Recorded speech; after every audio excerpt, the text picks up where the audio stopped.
Errol Spence trainer says Terence Crawford's low pay-per-view numbers will hinder his ability to negotiate, and Spence versus Crawford may not happen. What's good, everybody? It's your boy Cardinal Red Sports. Let's talk about it. So Derrick James recently gave an interview regarding the low pay-per-view numbers of Terence Crawford and how they will impact a potential fight between him and Errol Spence Jr. Now, he spoke about a lot of things, but his main focus was on the fact that Terence Crawford walked away from negotiations to go fight David Avanesyan. And it almost seems like Terence Crawford did that without any knowledge of Avanesyan's ability to sell pay-per-views, or even looking into whether Avanesyan sells or does numbers in his own hometown and own home country of Russia. You know, that should have been the main focus of Terence Crawford before he signed that fight. Does this fight have the potential to do at least 100,000 pay-per-view buys? Because when you're at a status of a fighter like Terence Crawford, the minimum amount of pay-per-view buys as a champion and as a pound for pound you should be doing is 100,000 to 130,000. You know, on the high end right now, you know, with fighters like Earl and Canelo and, you know, Tyson Fury doing, you know, closer to the 170 to the 200,000 buy mark. You know, that's really good for a boxer and for a boxing event. So Terence Crawford should at least be doing 100,000. And it almost seems like he got the call from BLK Prime, and the only thing he heard was $10 million.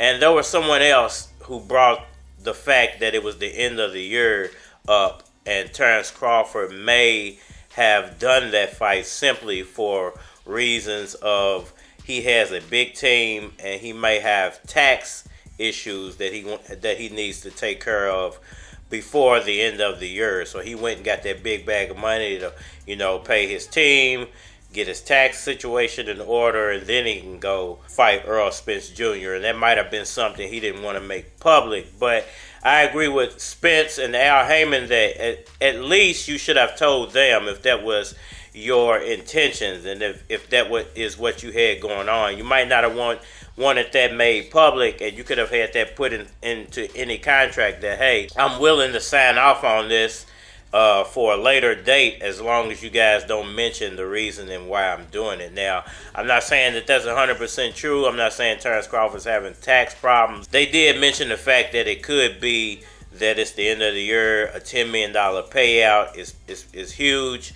Could take care of a lot of tax issues, could pay a lot of people, and perhaps, hey, an easy fight for $10 million is better than trying to fight Errol Spence and trying to pay your taxes on a smaller chunk of money. Now, I'm not saying that, once again, that was the issue, but that could have definitely been something that Terence Crawford was thinking about, because, once again, it almost sounds like when he got the call about that fight, the only thing he heard was the $10 million, and he didn't even regard the fact that Avanesyan might not have a fan anywhere.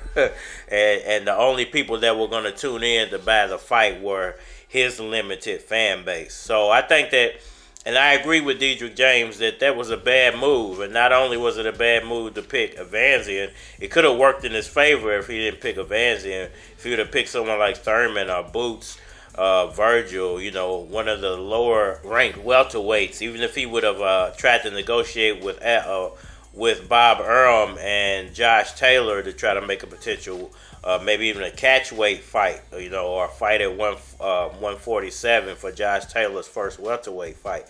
That could have been something that could have helped him. But since he walked away from the negotiation and he walked away for a fight with Avanesyan, it's really going to limit his ability to negotiate. Now, the fact of the matter is will this fight happen, period, now, because Terence Crawford has severely damaged the process. You know, he severely, you know, attacked Al Heyman and PBC and Errol Spence, and he could have hurt the process permanently. They might not even want to go back to the negotiating table.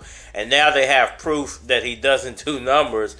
Why would you want to go back to the negotiating table with him? You know, there's really, at the end of the day, nothing in it for PBC other than the WBO title. You know, is that title really worth what they're going to give up for them to try to get it? And Derrick James also mentioned the fact that Terence Crawford would most likely want a rematch clause in there. Now, would you give Terence Crawford a rematch? You know, being that he doesn't do numbers, so that means if this fight does go off, Errol Spence wins, and it does decent numbers, then that means the majority of the people who brought it for Errol Spence and not Terence Crawford.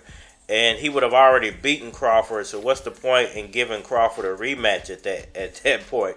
You know, it would almost be pointless after all of that, because you would have been the guy bringing in everything. And not only that, PBC would have put up all the money to make the fight. So why would they invest once again in Terence Crawford, and he's not even signed with them? So it's almost like either Terence Crawford needs to go get with another promotional company, or he just needs to go ahead and sign with PBC, because as an independent, I don't think that fight is going to happen. I think that the fact that he's independent and he's trying to almost cash out off of PBC, I think that they have become hip to his game plan, and I don't think that they want to play that game.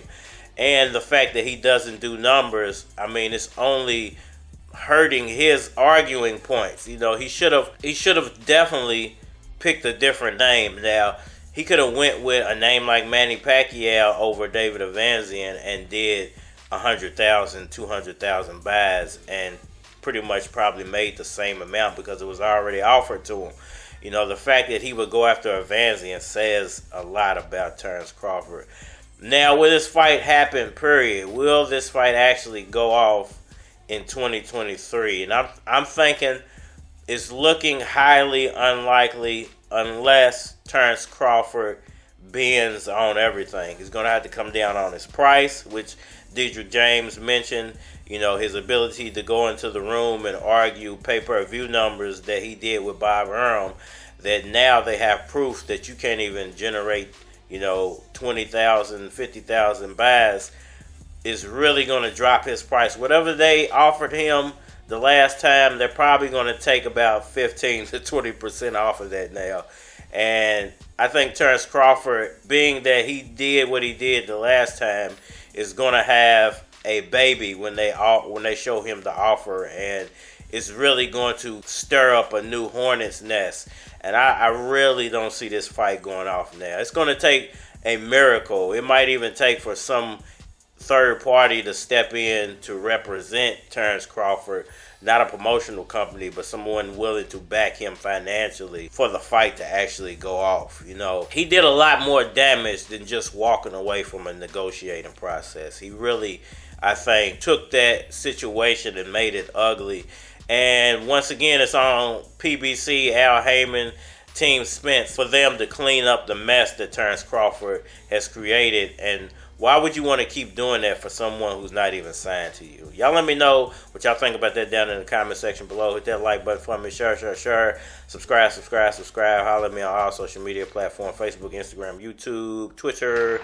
More than likely to get a response on the tube, so holler at me over there. We are out of here. Every day the Super Bowl. Every night games. Ballin' like the playoffs. I walk in with my homie. Walk out with your baby mama's home key. I can tell she want it. Fat booty, so you know a nigga own it. I'm such a OG. Last time I checked, my verses were for OZ. In the street. Plus I got caught up with the beats. And I'm still spitting that heat. KY is in for a treat. The club looking for a freak. Hope they don't call the police. Every day the Super Bowl. Every day's a Super Bowl. Every night's game 7. We ballin' like the playoffs.